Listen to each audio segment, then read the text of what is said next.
Welcome to Wobbly Pod Presents Taking on Trek Episode 2.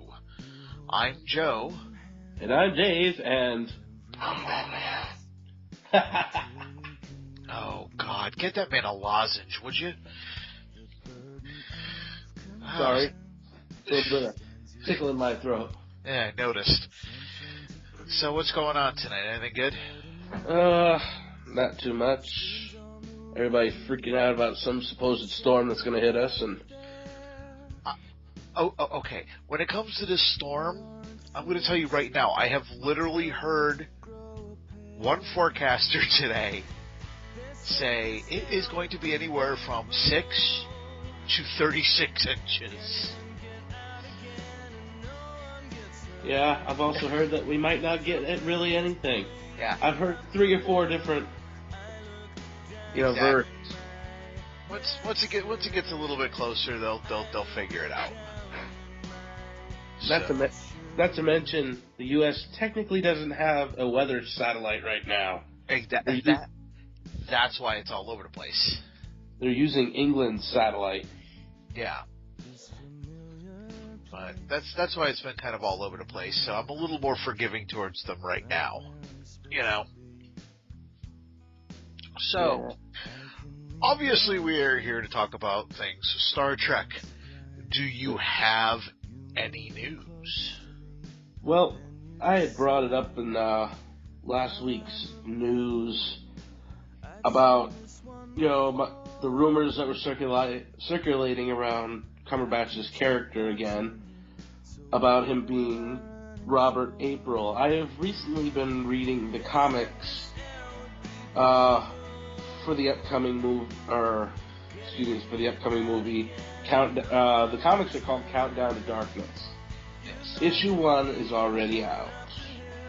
I have already read this, and half of the comic is Spock bitching about how he lost his mother in the first movie. Yeah, that does kind of look like it's going to be a theme in the film. If you've seen the first 9 minutes, she's standing there in the top of it, looking around, almost like this would be a good way to die, So. And then he gets in the comic. Uhura offers him a little play, but he says, "Nah, I think I'll get to the bridge early." Oh, brother. Yeah, so much for that 7-year gap. Yeah, well, that might be why he turned it down, too. Yeah, you want to know what's interesting, though, about this movie? You got... the movie or the comic? The comic, I'm sorry. That's okay. You got Spock, who's got the girlfriend, and Kirk's all alone in his room. Nice. So, but you said that's something to do with Robert April? Yeah, he shows up at the end. I don't want to give it away because, a lot of people like to read their, comics religiously, but... Right. It's your basic Star Trek formula for, the series. They go to a strange planet, they beam down, and by the end, the character Robert April shows up. Yeah. And, they bring a red shirt with them. Oh boy. We know what's happening there. But I don't want to give too much away, other than Prime Directive being violated. Again? Yeah, pretty much. I'm surprised they never actually do that on Star Trek. Anything on your part? I do, actually. I just found out today on StarTrek.com. There is going to be a limited edition 4-disc Star Trek Deep Space Nine soundtrack. It's music composed by Dennis McCarthy, Jay Chataway, John Debney, and a few others. As long as we get some of Vince Fontaine's music. You know what? I kind of hope so, to be honest with you. I love that part of the show. Oh, yeah. Yeah, a lot of people didn't like that, but personally, I actually got a kick out of that character. But one of my favorite episodes is when they do the bank heist. Or the casino heist. But there's the disc number 4 is called The Lost Album. It features material that was prepared by music producers and the composers for a never-released soundtrack. So basically you're getting a 3-disc and a bonus disc. It also comes with a 36-page booklet of detailed liner notes penned by Star Trek historian and contributor Jeff Bond. This is coming out from La La Land. I'm sorry, what? I was in La La Land. Yeah, no, the name of the company is La La Land. If you go to lalalandrecords.com, you should be able to start getting it at 1 p.m. Let's see. The set will sell for $49.98 and will be available starting at 1 p.m. PS time. Now, I'm not sure if that means it's up now or if it's going to be released on the 12th. I don't know if maybe you can pre-order it or not. So let's see. I'm there right now. Shouldn't you have done this before we started? Well, I was in the middle of trying to do it, but as you heard, we were having a little bit of a problem with the computer. I don't see it here, so I'm assuming that it means it'll be on the 12th that you can begin ordering it at 1 o'clock. But there is also for those who didn't know, there's also a limited edition of 6,000 units of of Star Trek the Original Series soundtrack collection. That's a 15 CD box set. That's shipping now. And let's see if we can find a price on here. That is way out of my price range. $224.98. For a soundtrack? 15 discs. They have to have more than just music on that. Well, nope, it's music from all 3 seasons.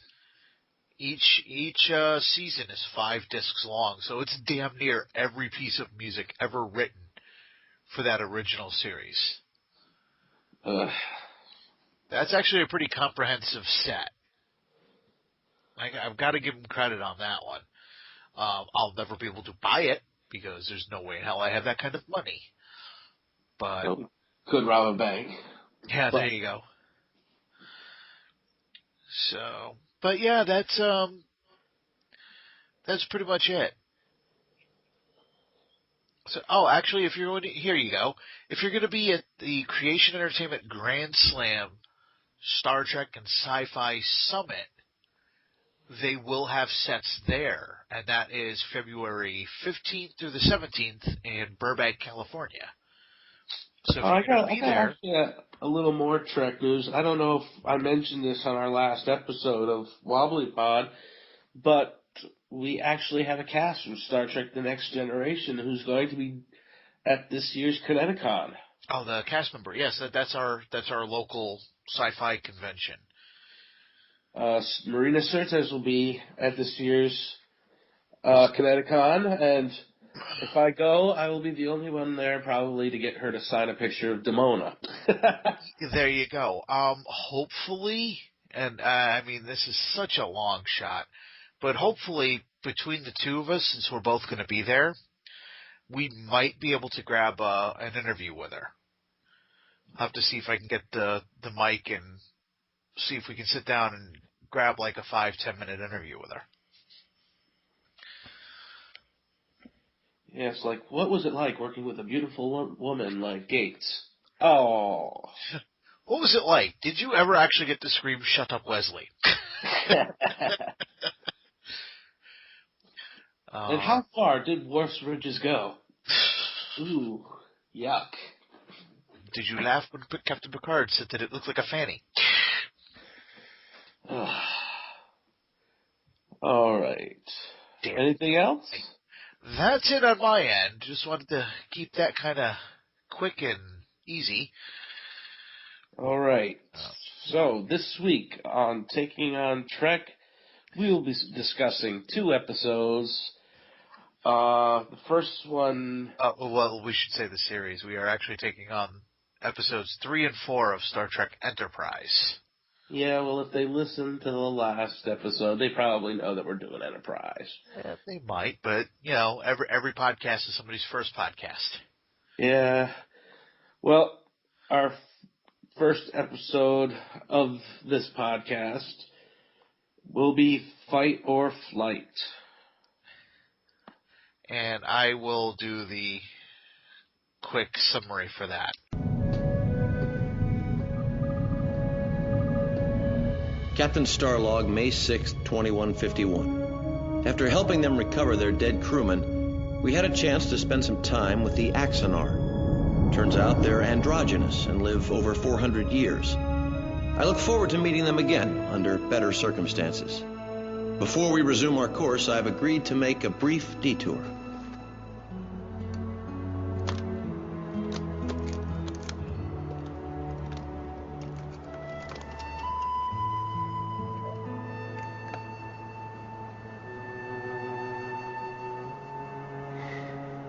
This isn't exactly like the place you came from, but it's close enough. It's not that hard to adapt. You're gonna do just fine here.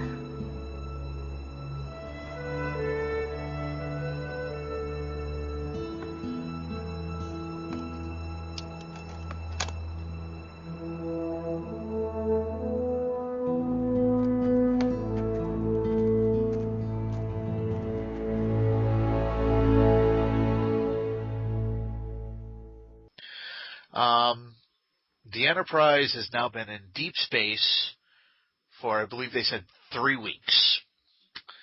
So far, they have found a slug, which they have named Sluggo. The Vulcans must be laughing their asses off at that. Oh, yeah, that's what I was thinking. But in the meantime, more importantly, Archer hears a squeak in the floor. No, I'm sorry, that wasn't Fight or Flight, was it? That was Strange New World, wasn't it? Nope. That was Fight or Flight. Fight or Flight, I've okay. got my notes right here. Yep, okay. I just wanted to make sure.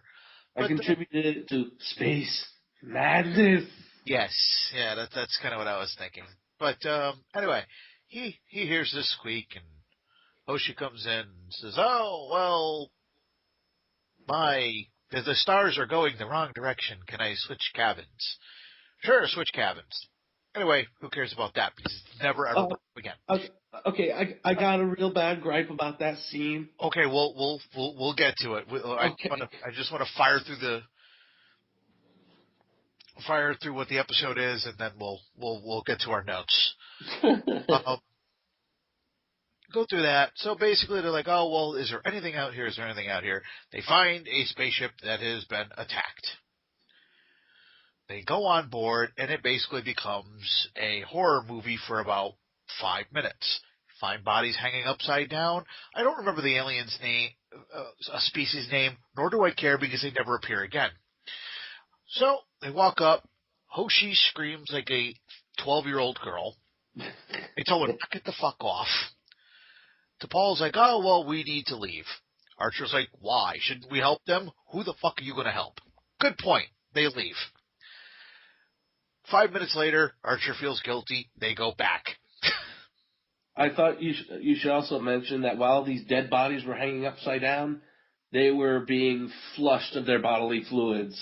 Oh yeah. This is true. They had something. Yeah, but we didn't find that out until a little bit later, though.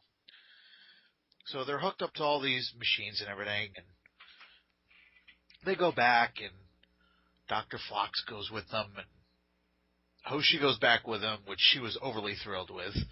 Trip felt bad because he didn't get to go the first time. He got to go now. Hoshi sends out a distress call. Phlox finds out that it's the fluid that they're looking for is similar to what we spit out with the pituitary gland, I believe. Yes, like the aphrodisiac, or that certain species use it for. For another alien race that we never even see, never mind hear of ever again. So the Enterprise is like, "Oh, we've got a big spaceship heading at us. Who is it? We don't know. What do they want? We don't know. Should we leave? Maybe." So they blow up the tubing. They get to the shuttle pod and have to race back to the Enterprise. The Enterprise is now under attack. Basically, they couldn't leave because the shuttle pod couldn't hook up to the arm. Case for transporter, number 1. So they finally get the pod on. One of the nacelles has been taken out. They are now stuck in a tractor beam. Can't move. You get the rest of this first alien race come up, basically blaming the Enterprise. Because apparently they're not looking out the nearest window to see that they're being attacked.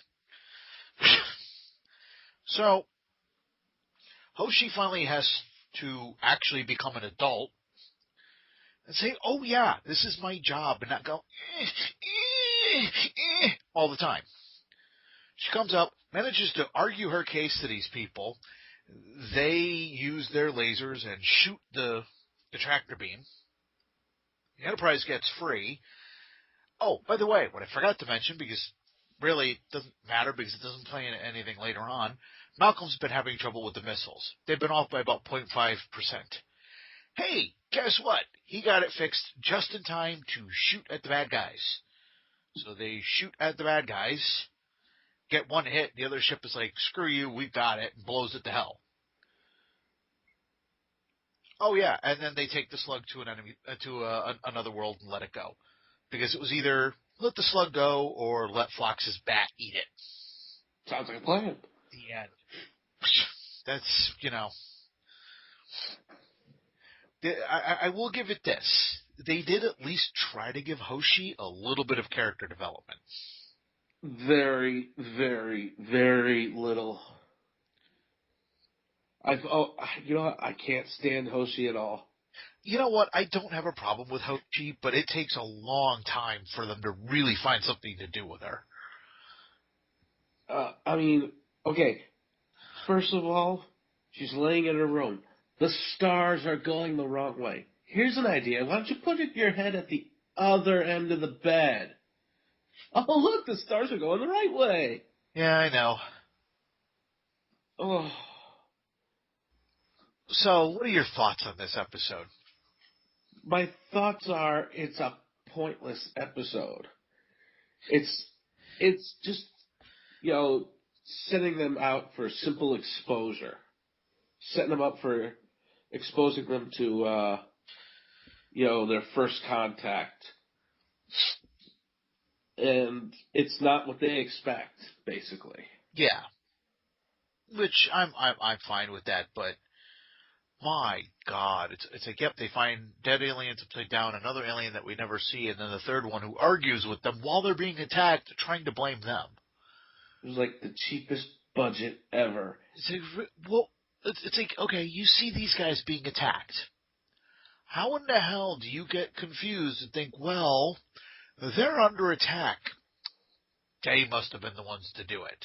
Well, he did say that they were on the ship 2 days earlier. Right, which Hoshi explained that, and he was still giving them crap after that. So, yeah, just I like this though. When they're testing the missiles at the beginning. Woohoo! Skeet shooting. Yeah, pretty much. I did like the grin Malcolm gets on his face when Archer's like, "How long would it take you to get a missile ready?" He's like, "About 5 minutes." He's like, "We go blow things up now." Yeah. He really sucks at those targeting computers because he actually one of the missiles actually comes back right at the front of the ship. Well, you can't blame him for that because if you watch, it actually grazes one of the asteroids, turns around, and I think what happened was it damaged the targeting computer. So it just, when it righted itself, it just happened to be facing back at the Enterprise. Well, it did take Malcolm a minute to realize, hey, maybe I should blow this up. Archer's got to look at him and go, anytime. We really don't want to shoot ourselves down, dumbass. Yeah. I love the early hails.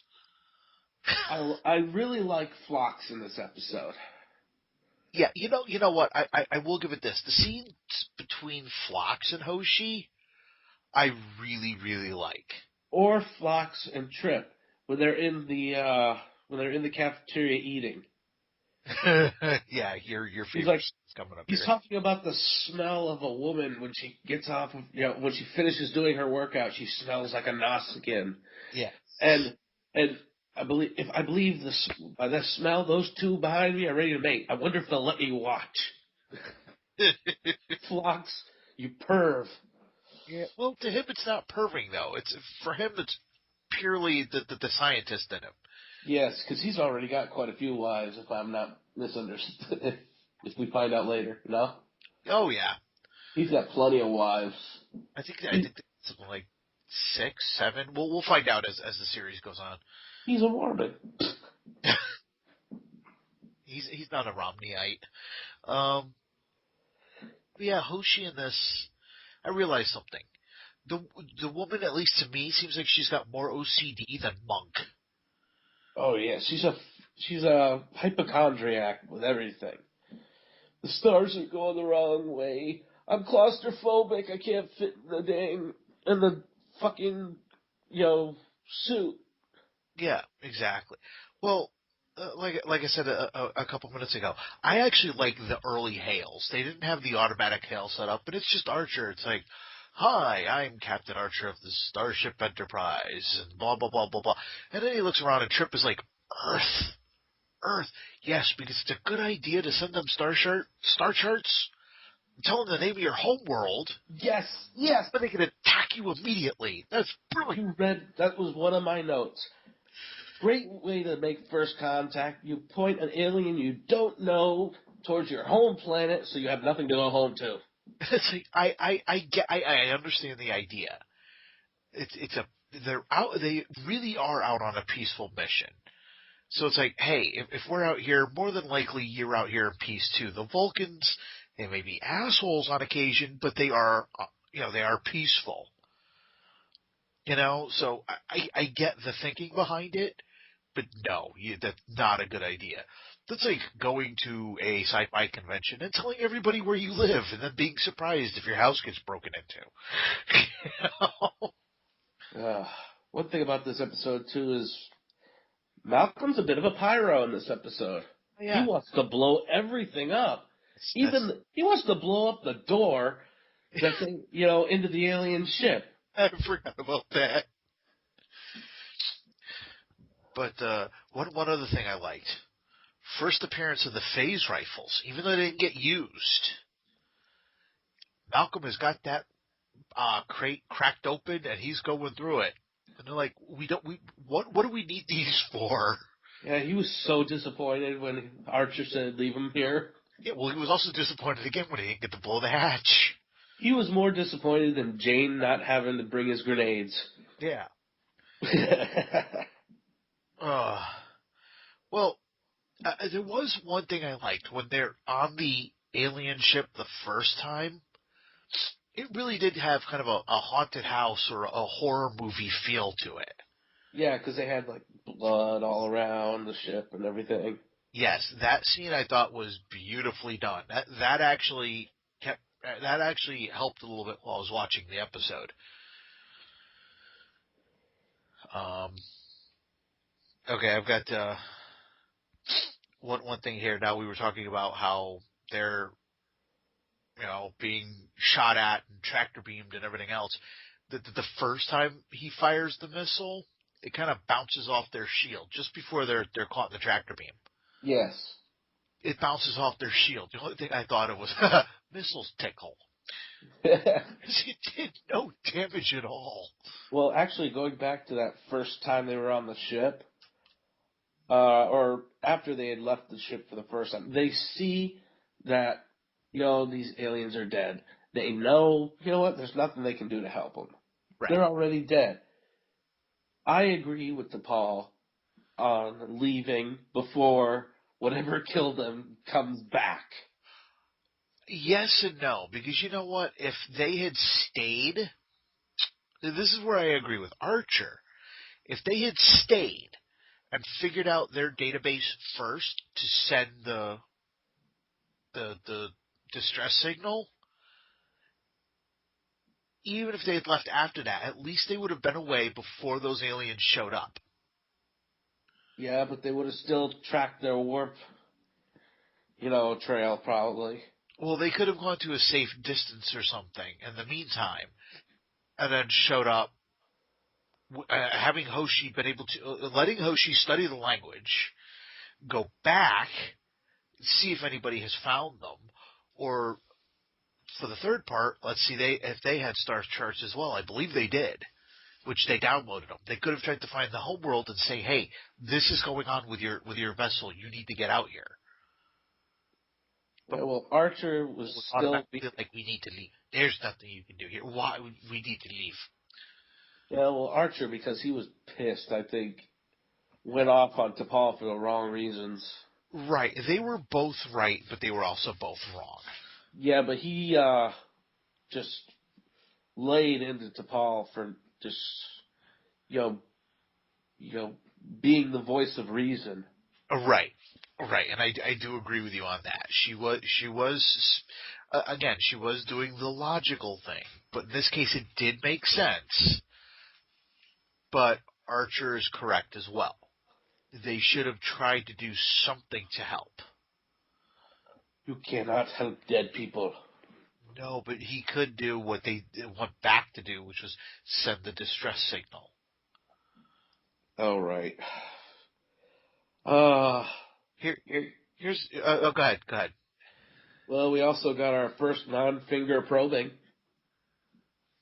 What? When the ship that comes back scans the Enterprise. Oh, because you've just been probed. Yeah, the scan. I was like, what? Oh my god.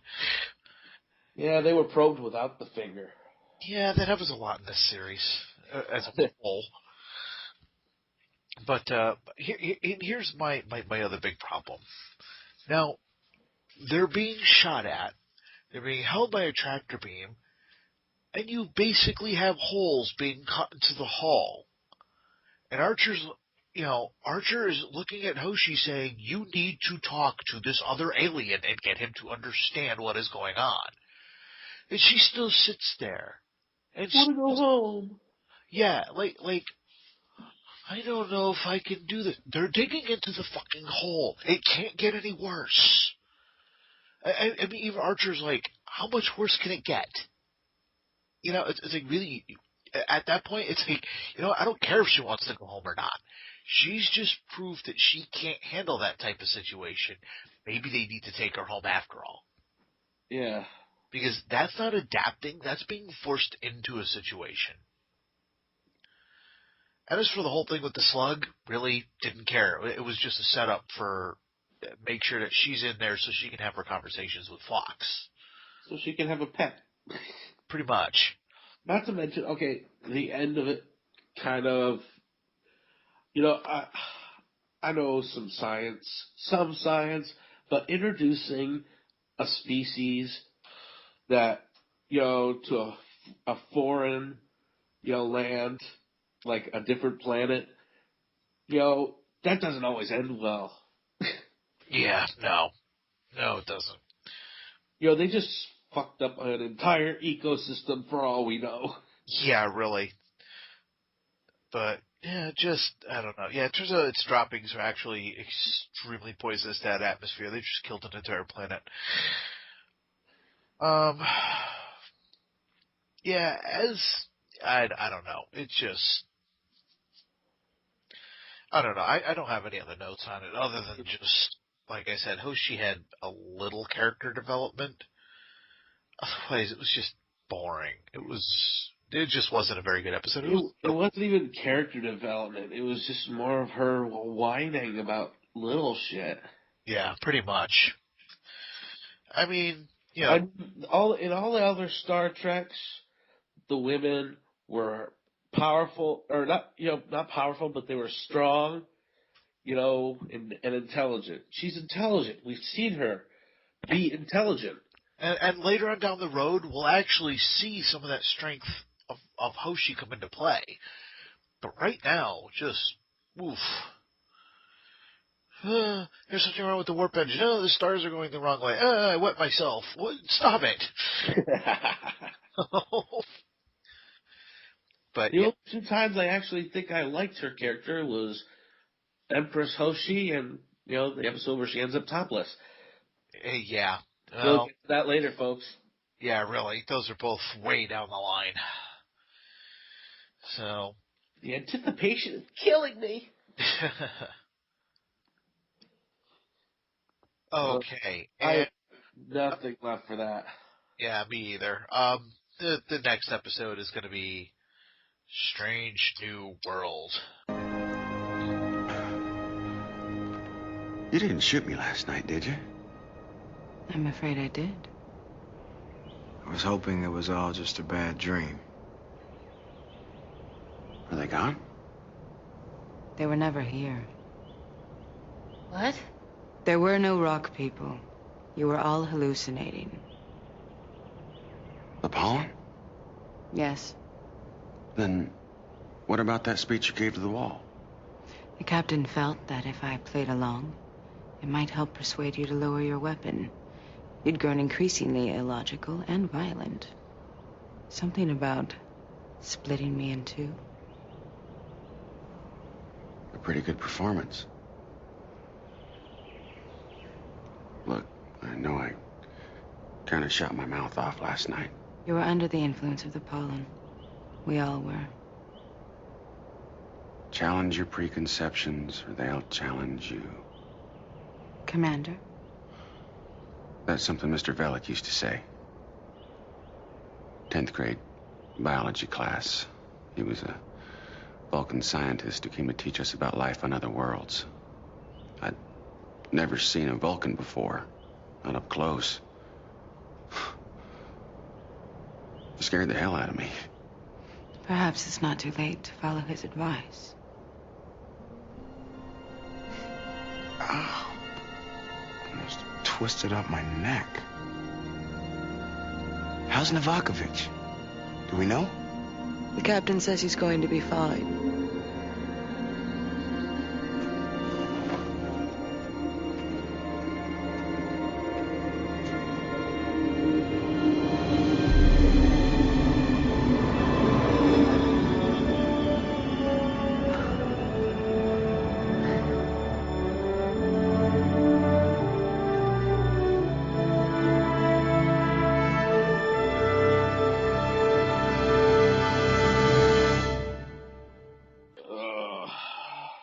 I have less notes for this than I did the last episode. You know what? My first note was, I like the ball caps.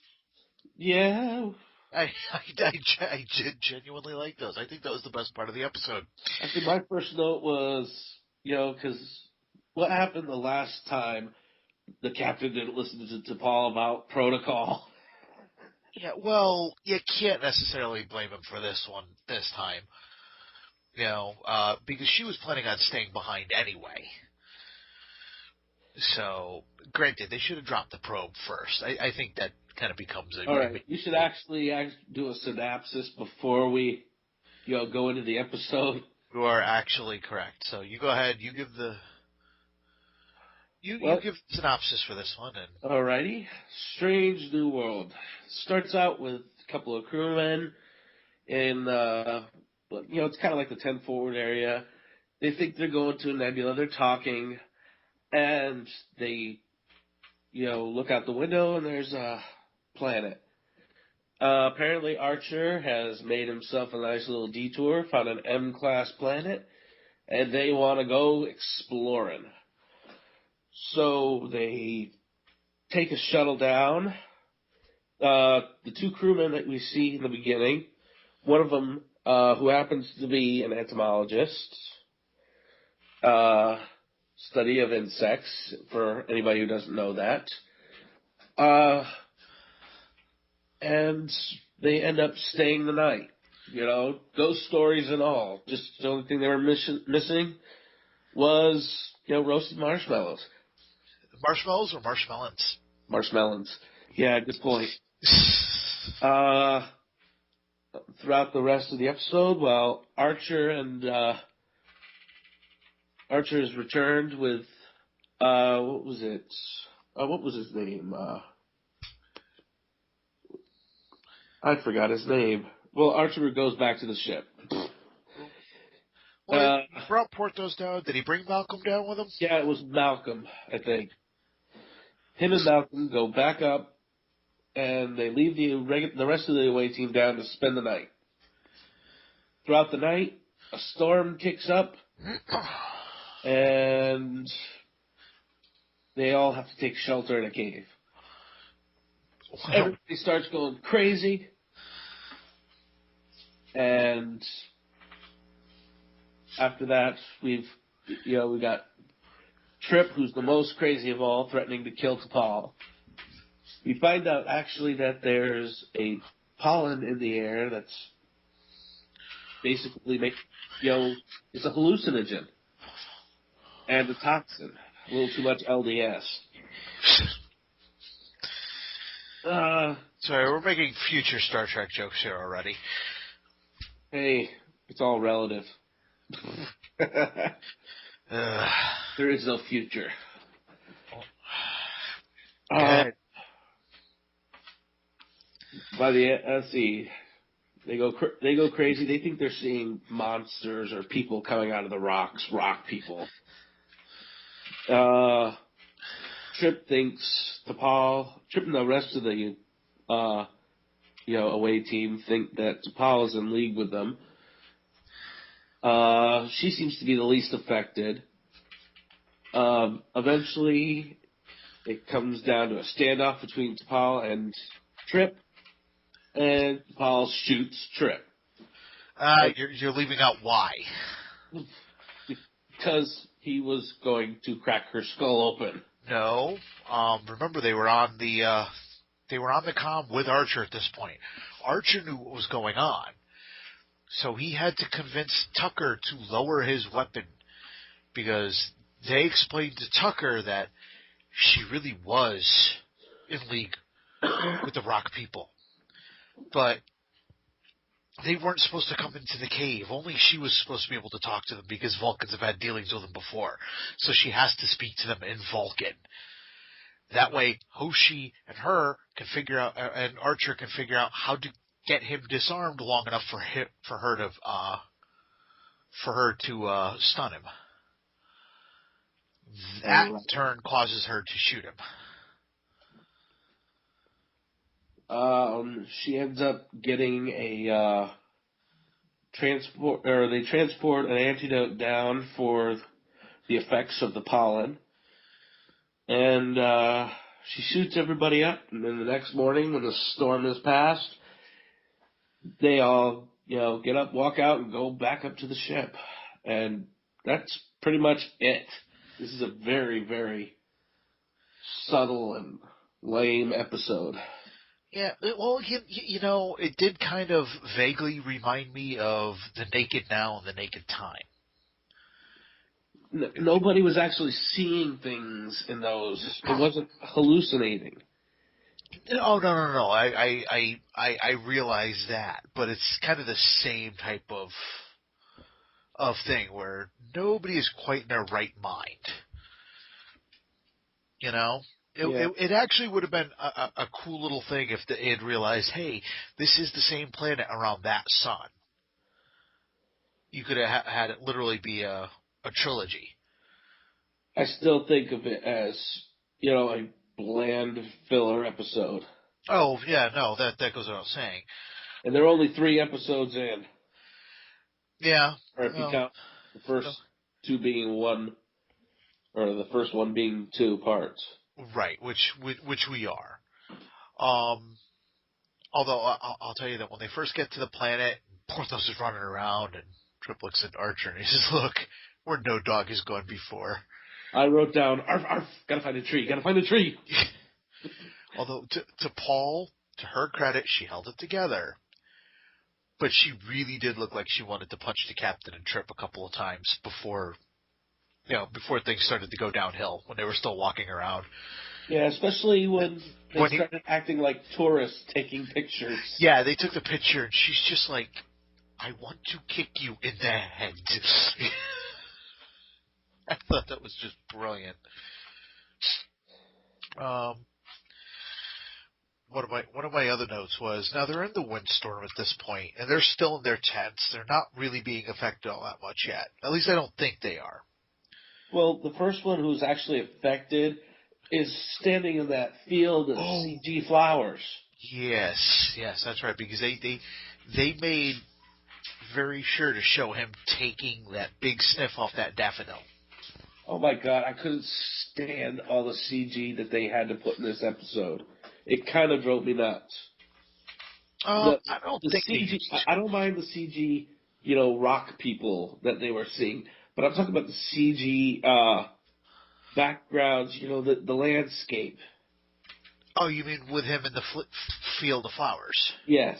Well, I was going to say, that was really it. Everywhere else was on location. Yeah, they could have found a good spot, or scouted a good spot for that, though. Well, you got to think about it. It was outside. He was really in that field. They just extended it with a matte painting. That I was okay with, because, there's really no place around that they could have gotten to have that look. They were probably shooting in the Paramount backlot. Yeah. So you got to use what you can get, I also wrote down to Paul, "Yay, slumber party!" Yeah. But no, what I was starting to get to was in the tent when they're all sitting there and they're talking, or Trip and Mayweather rather are talking, and it took him 3 hours to realize it was a scorpion type thing in his bag. Okay. That, I think, might have been a hallucination, but if it wasn't, how the hell long did it take him to realize it was there? Not to mention, I don't know about you, but did that bug look like those, what was that episode of Star Trek The Next Generation? The first season, those bugs that were taking over Starfleet? Yes, it did look a little bit. Exactly like those. Yeah. It did look a little bit like that, didn't it? Yeah, and why was I the only one that noticed that the entomologist was swatting at the insects? Yes, I noticed that too. But I'll tell you what, we discovered why you don't beam people up when there's a high windstorm in the middle of a forest. Especially when it hasn't really been used much on people. That was I give them credit. That was pretty brutal looking. Yeah. You got to give them credit on the effects on that one, because that had to take them quite a while, because he had branches in his head and leaves in his arms, and just the way it looked, he just barely survived that. Never mind what was affecting him. One small thing that bugged me about this episode before that happened, they had tried to come and get him in a shuttle. Yes. In a storm. Okay, you've got the shuttle, fighting the wind, and it scrapes those extendable wings, on the rocks. Mm-hmm. It scrapes those wings just a little bit, and apparently that's where the thrusters are. Well, I think what it was is there may be like a small thruster port right near there, because when it scraped, it came up a little bit, and it looked like the back end bounced, and it might have bashed the rock too. I think that's what took out the thruster. I think, dude, I've seen car accidents with less damage. I've been in car accidents with less damage. What's your point? It's just. It didn't seem. That one I'll kind of let go for two reasons. One, we don't have the tech manual on that shuttle. It very well could have taken out a thruster. Plus the fact the way it hit, we saw things starting to malfunction inside. So it may not have hit the thruster itself. It may have taken out part of the control. Yeah. Two, you needed to keep them on the damn planet. Yeah, well, they could have explained that away with, wind shear won't let me land. Yeah, but it was a little more exciting to do it the other way. If you say so. But, hey, you needed some action. We haven't had too much. But, I just like the fact that they realize, hey, basically they're all on a bad acid trip. Yes. That was this entire episode. Drugs are bad. Yeah, that's why I put down they did a little too much LDS. Yeah. One thing I don't like, it's not just about Star Trek, but any kind of TV series. Mm-hmm. I hate the way they make Crazy look. Yeah, the shuffled hair, the dirt, the wide eyes. That's not how Crazy always looks. Yeah, exactly. Look at Wednesday Addams. Oh, that's not Crazy. Lost in thought. No, but I understand why they do it. You need a visual cue for it, but not always to that same extreme. It's just, very cliche. Exactly. But yeah, sadly, that's pretty much all I got to say about the episode. We got our first neck pinch.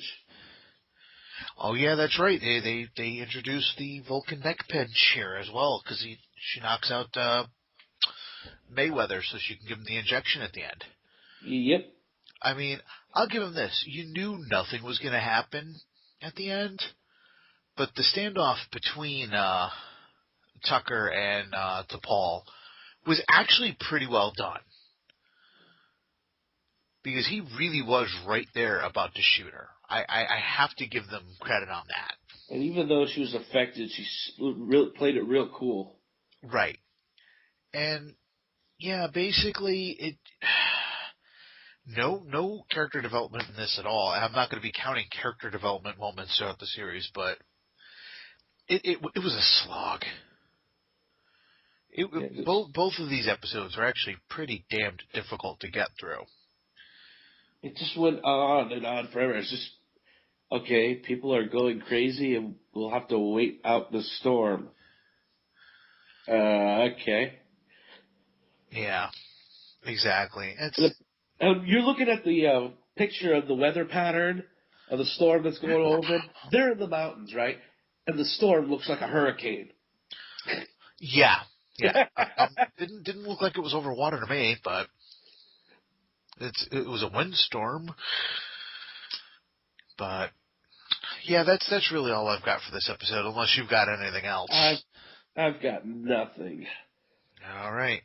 It was just too. It didn't even end really well. It just ended with them walking towards the shuttle. Did you shoot me? Yes. Oh, okay. Da-da-da-da-da. Hey, the shuttle's here. Let's go home. The end. Yeah, just at least I could recommend Fight or Flight for the little bit of character development that Hoshi gets. There's at least a little bit of action going on in that one. This is just boring. It really is. I couldn't recommend this one at all. How about you? No, not really. It had, some fun moments, like Porthos finally getting off ship. Right. And, they're actually on their first M-class planet. Yeah, it's their first away mission, so of course they're going to try and have a little fun with it. T'Pol can't understand that. I mean, it's their first away mission, and all they did was sit there and go crazy. Yeah, pretty much. But yeah, that's pretty much it for this week, as far as I can tell, or this show rather. Oh, excuse me. Shall we give them a grade? Sure, you lead. We'll start with Fight or Flight. I'll have to give this one a 3. It had some good horror aspects to it. Hoshi's character and her, being a pain in the ass and bitchy kind of brought me down for the rest of the episode. I can't even give it a 3. I didn't even think it was an average episode. Because knowing how much better the series gets, this is definitely not an average episode. This is a 2. Yeah, well, I'm trying to take into account the future episodes. Oh, I understand it. I'm being, kind of graceful or, nice by giving it that score. I'm going to be decent, and I am going to give it a 2. It's below average. It's not. I can't say it's not bad. It is bad, but it's not the most horrendous we're going to run into. As for Strange New World, I'm also going to give it a 2. Same here. Again, because of the ball caps. No. You're so easily abused. Yes, I am. No, because some of the interaction at the beginning, again with Trip and Archer and DePaul while they're on the planet before everything starts going wrong, is genuinely funny. It really is. They're off ship. They're like, hey, they're like, we're here to explore. She's like, well, this isn't shore leave. And he goes, why can't it be both? And he has a point. Granted, everybody's right. They should have listened to her. Maybe put a probe or something down. But you don't want to wait for the 7 days either, But as for the majority of it, it was just paranoia for the sake of paranoia. It was almost like an anti-drug episode. Yeah, I've been seeing a lot of that lately. PSAs. Yeah. But, Dave, would you like to tell them where they can reach us? Oh, you can all reach us on either Facebook or Twitter at WobblyPod, or you can send us an email at wobblypod@yahoo.com. Yay. That makes me so happy. How about you? I guess. Yeah, you guys. I like that, you guys. I don't get as excited about, a mailing address, but I will get excited when we actually get mail in that mailbox. Yes, please. If you are listening, send us an email, anything. Tell us we suck. Tell us we should go die in a fire. Whatever will make you feel better. Ooh, yes. If it's constructive criticism and you want to send it to us, please let us receive that. If it's non-constructive criticism, we get to bash you on the air. There you go. And on that note, I'm Joe. And I'm Dave. And we will see you in 2 weeks with the next 2 episodes of Star Trek Enterprise. Those being Unexpected and Terra Nova. Good night.